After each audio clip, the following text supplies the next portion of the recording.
So yan po ay nasilbi na.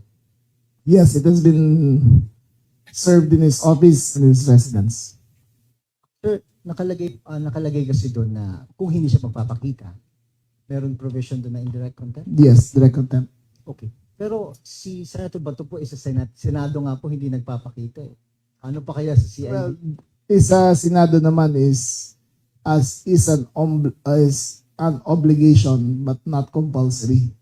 Pwede naman sila mag-leave, pwede di pumasok. Di ba na discretion na yun? But this is a direct subpoena sa kanya. Sa publiko pong nagtatanong, ano po bang gusto niyong ma-achieve? Sorry? Okay lang, okay lang. First step natin to eh. Yung ini-investigate kasi ang EJK, walang maglabas ng mga data tungkol sa mga nangyari. For example, ang Bulacan, in-erase lahat ng records. Yan. Metro Manila, marami mga substation, yung mga cause of death, in-erase nila. Diba? So, this is the first step in determining kung bakit gano'n na nangyari nung panahon na yun. Again, wala po kinalaman sa ICC. Ito.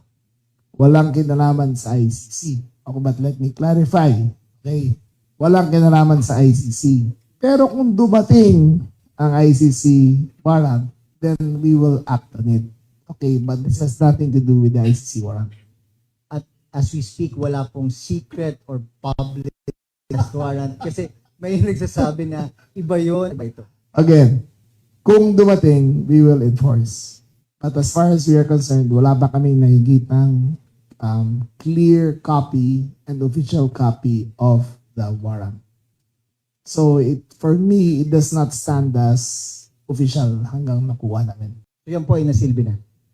Yes, it has been served in his office and his residence.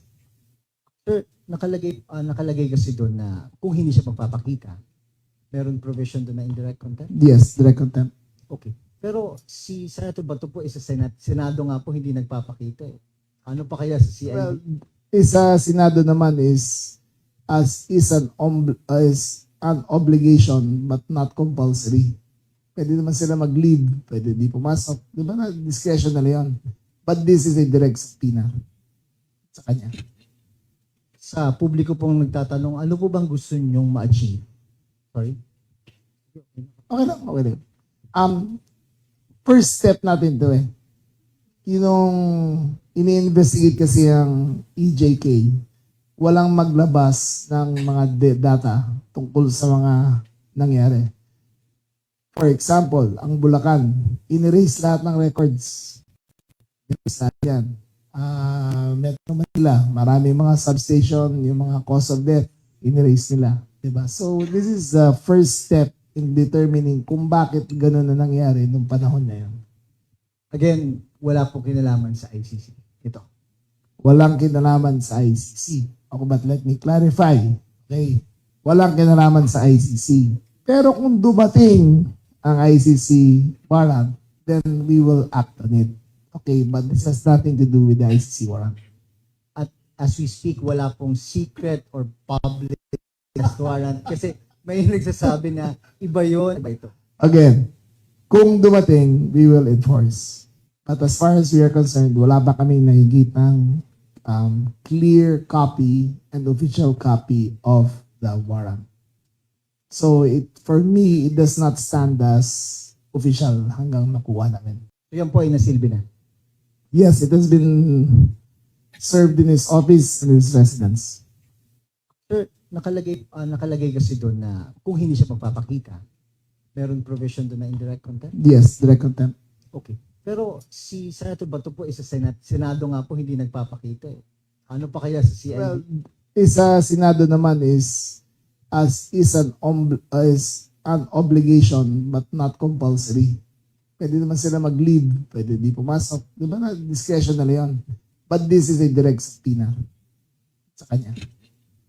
Sa publiko pong nagtatanong, ano po bang gusto niyong ma-achieve? Sorry? Okay lang, okay lang. First step natin to eh. Yung ini-investigate kasi ang EJK, walang maglabas ng mga data tungkol sa mga nangyari. For example, ang Bulacan, in-erase lahat ng records. In-erase lahat yan. Metro Manila, marami mga substation, yung mga cause of death, in-erase nila. Diba? So, this is the first step in determining kung bakit ganun na nangyari nung panahon na yun. Again, wala pong kinalaman sa ICC. Ito.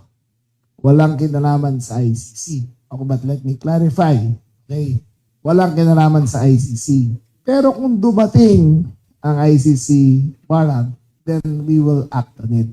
Okay, but this has nothing to do with the ICC warrant. At as we speak, wala pong secret or public arrest warrant. Kasi may nagsasabi na iba yun, iba ito. Again, kung dumating, we will enforce. But as far as we are concerned, wala pa kaming nahigit ng clear copy and official copy of the warrant. So, for me, it does not stand as official hanggang nakuha namin.